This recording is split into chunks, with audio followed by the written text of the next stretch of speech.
10 años atrás. Un pistolero y ladrón de bancos, muy temido y peligroso, al que apodaban el Tuerto, había entrado con 2 hombres más a la cabaña de una familia.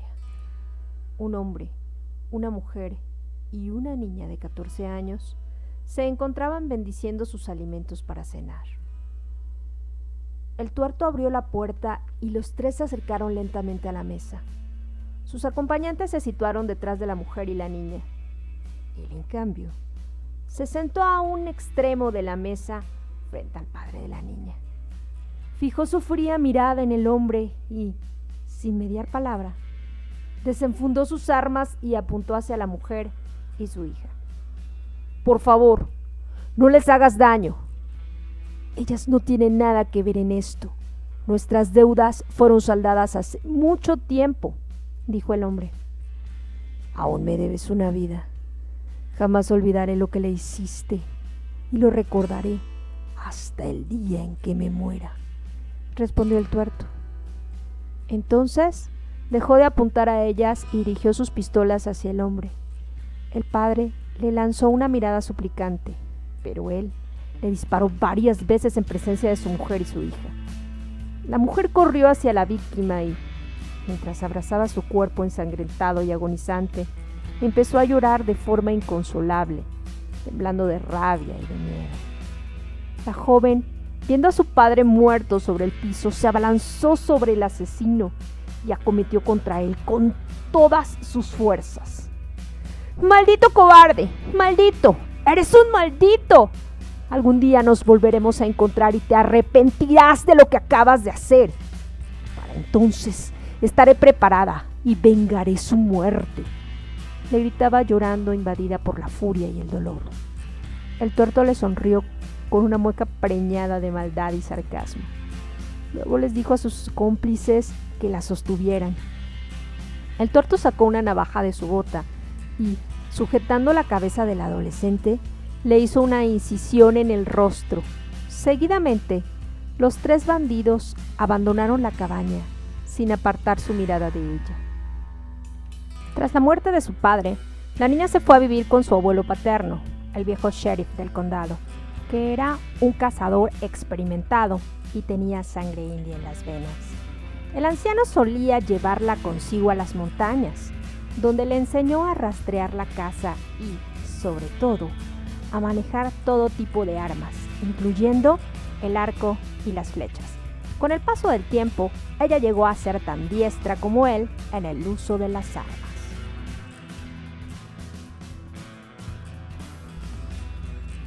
Lone Pine, Alabama Hills, California, 10 años después.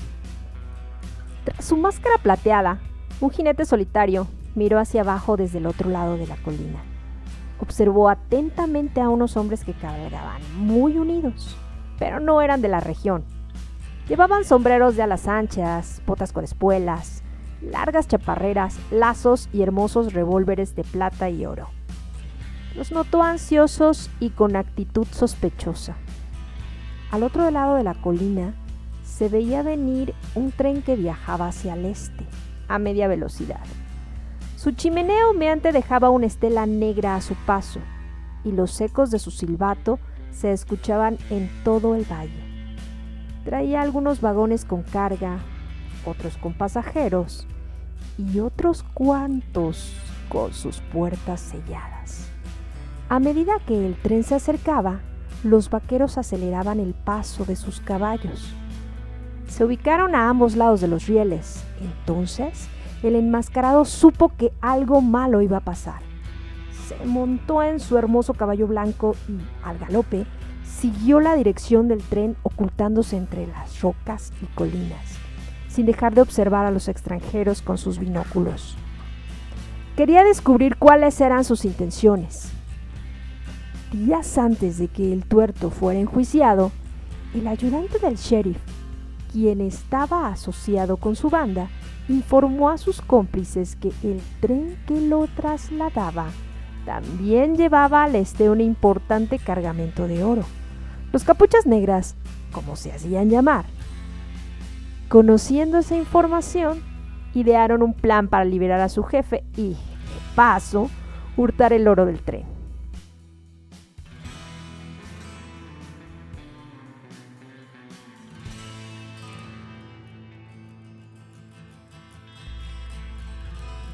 Mientras miraba el paisaje y conducía su locomotora, el maquinista silbaba alegremente una popular melodía tejana. Ignoraba lo que transportaba, pues no se lo habían comunicado por motivos de seguridad. Al tuerto lo llevaban encadenado en uno de los vagones sellados, bien custodiado y encerrado en una celda incorporada al coche, hecha con barrotes de acero y numerosos candados. En otro de los vagones se hallaba el oro, que debía ser entregado en el banco principal del pueblo de Laredo. El forajido fue informado del cargamento por el ayudante del sheriff minutos antes de ser trasladado. El tren se acercaba a un túnel donde los hombres del tuerto planearon abordarlo. El maquinista los vio y, alertado por su instinto, aceleró la marcha para evadirlos.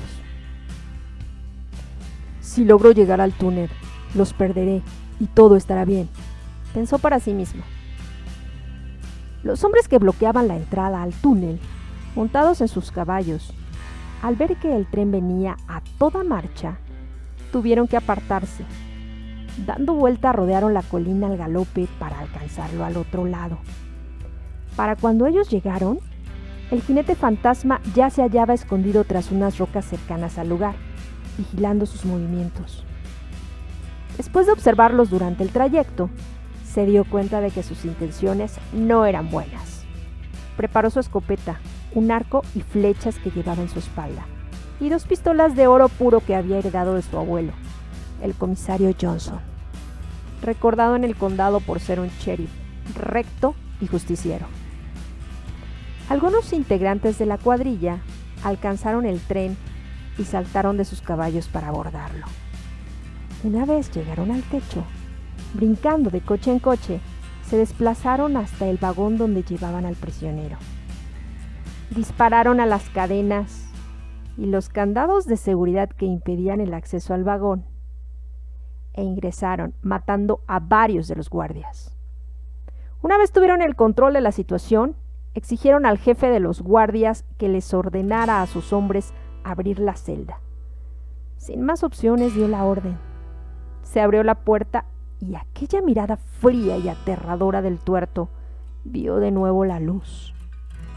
Sus hombres obligaron a los guardias a quitarle los candados y grilletes y, cuando fue liberado, dieron muerte a todos los guardias.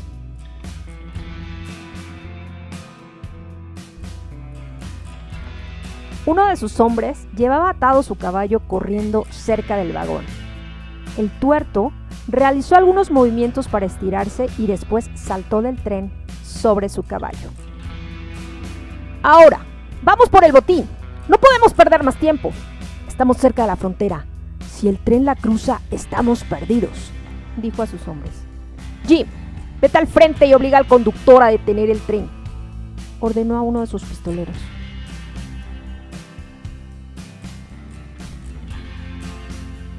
James Cassidy, quien estaba al mando de la operación, se dirigió al coche que contenía el oro, seguido de otros 3 bandidos. Acercándose al vagón, dinamitaron las puertas por fuera, haciéndolas volar. Los guardias que custodiaban el vagón murieron al instante por la explosión. El tuerto fue el primero en entrar. Desenfundó sus pistolas y disparó a los candados que aseguraban las cajas fuertes. Pero todavía debía descubrir las claves para abrirlas y extraer los lingotes. El tren no se detenía y el jinete enmascarado se acercaba cada vez más. Cuando el tren cruzó el túnel, se situó detrás de ellos. Aprovechando el ruido que hacía el galope de sus caballos, confundiéndolo con el suyo, sacó su arco y, usando sus flechas, fue eliminando en silencio a los bandidos que, uno a uno, caían de sus caballos sin llamar la atención de los que estaban adelante. El tuerto no había notado su presencia ni se había dado cuenta de que solo quedaban él y Jim. Tenía su mente centrada en encontrar las claves de las cajas fuertes para poder hacerse con el oro. El jinete enmascarado avanzó hacia la locomotora y cuando logró alcanzarla, pudo ver al maquinista forcejeando y luchando por su vida con el bandido. Este lo tenía contra uno de los costados, casi asfixiado y a punto de matarlo. De inmediato, acudió en su ayuda, disparando una flecha certera desde su caballo. «¡Mantén la velocidad y no te detengas por nada! ¡Yo me encargaré del resto!», le gritó al conductor. Trepó a la cabina, subió al techo y, saltando de coche en coche, pudo llegar al vagón donde estaba su verdadero objetivo. Una vez ahí, se lanzó sobre el tuerto con la agilidad de un gato salvaje y los dos cayeron al suelo. Forcejearon durante unos segundos, dando lugar a un intercambio de golpes que dejó extenuados a ambos contendientes. El jinete intentó sacar una pistola, pero su oponente era superior en el combate cuerpo a cuerpo y consiguió sujetarlo antes de que pudiera usar el arma. Tras reducir a su misterioso adversario, el tuerto lo encañonó con su revólver y le preguntó: «¿Quién eres? ¿Acaso me conoces? ¿Tienes algo contra mí?» «Me llamo Jane. Te conozco más de lo que crees. Y no te equivocas. Sí tengo una cuenta que saldar contigo», exclamó el jinete. El tuerto, al escuchar su voz femenina, le quitó su máscara y al instante pudo reconocer el rostro de Jane Johnson, en el cual aún se distinguía la cicatriz que él mismo le había infligido 10 años atrás, aunque ya muy tenue. El tuerto emitió un hondo suspiro y le dijo: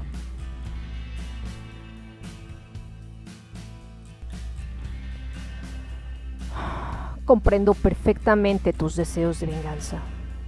Yo también vi morir a mi padre siendo muy joven. Ahora conocerás mi historia. Un día, mientras yo estaba alimentando a los caballos que guardábamos en el establo, escuché unas voces desconocidas fuera de la casa. Eso me pareció muy extraño, pues nadie solía visitarnos. Como no estaba armado y tenía miedo, solo observé escondido detrás de un árbol. Y como unos hombres desconocidos entraron a la cabaña.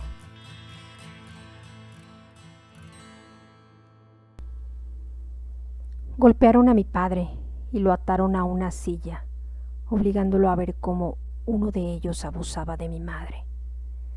Jamás olvidaré la expresión de sus rostros. No pude contener mis lágrimas al ver la impotencia de mi padre y el dolor de mi madre indefensa.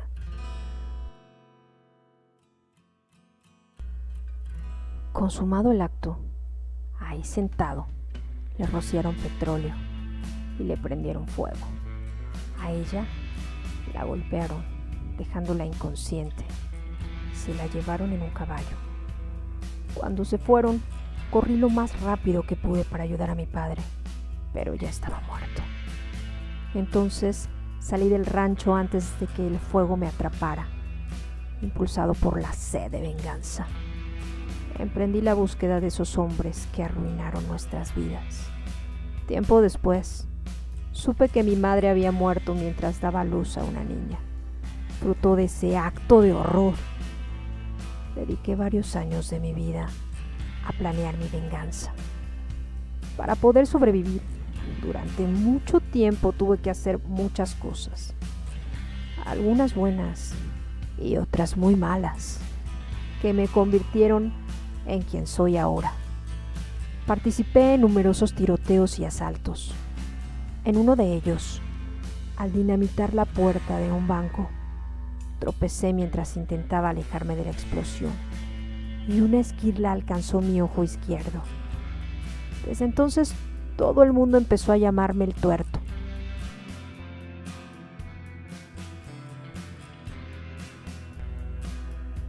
Y hasta yo mismo opté por olvidarme de mi verdadero nombre, aunque nunca pude olvidar mi sed de venganza. Tras 14 años de búsqueda infructuosa, encontré trabajo en una granja, cuyos capataces eran miembros de la banda que había matado a mi padre y deshonrado a mi madre. Primero me gané su confianza, luego los atrapé uno por uno, los torturé y los maté lentamente. Sentí un cierto alivio, pero una espina muy profunda me seguía mortificando el alma continuamente. Ahora debía encontrar al jefe de la banda, quien era el dueño de la granja. Su paradero me fue revelado por uno de los capataces a los que yo había matado. Averigüé dónde vivía y entonces fui a devolverle la visita. Al entrar a su casa, me encontré con una hermosa familia que compartía cristianamente su mesa. Ahí estaba él, con su mujer y su hija. Había dejado atrás su pasado criminal, convirtiéndose en un hombre de bien, respetado por todo el pueblo. Pero eso no amortiguó el odio que me carcomía por dentro. Resurgieron en mi mente los recuerdos de aquel día y sentí cómo lágrimas de rabia inundaban mis ojos. Sentí desprecio al verlo tan feliz, con una familia, habiéndome negado el derecho de tener la mía. Lo que ocurrió después, ya lo sabes tan bien como yo. El tuerto terminó su relato, y entonces Jane gritó furiosa: «Eres despreciable, y además un mentiroso. Mi padre era un buen hombre, bueno, no un forajido como tú». Eso fue después de que asesinara a mi padre y ultrajara a mi madre, o mejor, a nuestra madre. Y aunque te cueste aceptarlo, ese fue nuestro destino, que tú y yo seamos hermanos. Entiendo lo que sientes, pero eso no cambiará las cosas. Tu padre era un villano, igual que nosotros dos, replicó el tuerto. Te equivocas. Yo no soy una ladrona ni una asesina. No me parezco a ti en nada. Yo hago el bien, llevo la justicia a los débiles y hago que la ley castigue a los que se lo merecen, como tú mismo. ¿Quieres matarme, Jane? ¿Eso quieres? Hazlo. Saca tu arma y dispara. No dudes. Pon tu pistola en mi frente y jala el gatillo. Mátame y cobra tu venganza. Vamos, dispara y mátame de una vez. Jane, llorando y llena de odio por la ironía de sus palabras, desenfundó sus pistolas y le disparó en ambas piernas. El bandido cayó al piso, sangrando, y enmudeció aterrorizado. No pensó que ella fuera capaz de hacer algo así, sabiendo que era su hermano. Luego ella le dijo, con voz alterada por su ira incontenible: no te mataré de un balazo en la cabeza. Sería premiar tu crueldad y tu cobardía sin dolor, pero lo haré lentamente y sin piedad. Tendrás tiempo suficiente para revivir en tu memoria las imágenes de todas esas personas a quienes les cegaste y arruinaste la vida. Te cobraré una a una cada lágrima que derramé y todo lo que he sufrido desde aquel día. Tal vez fluya la misma sangre que nos corre por las venas, pero en mi interior palpita el corazón recto de mi padre y predomina la dignidad de mi madre.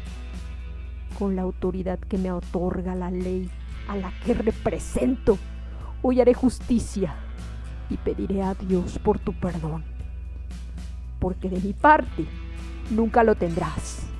Ahora espero que tengas las agallas de morir mirándome a los ojos, como miraste a mi padre el día que lo asesinaste.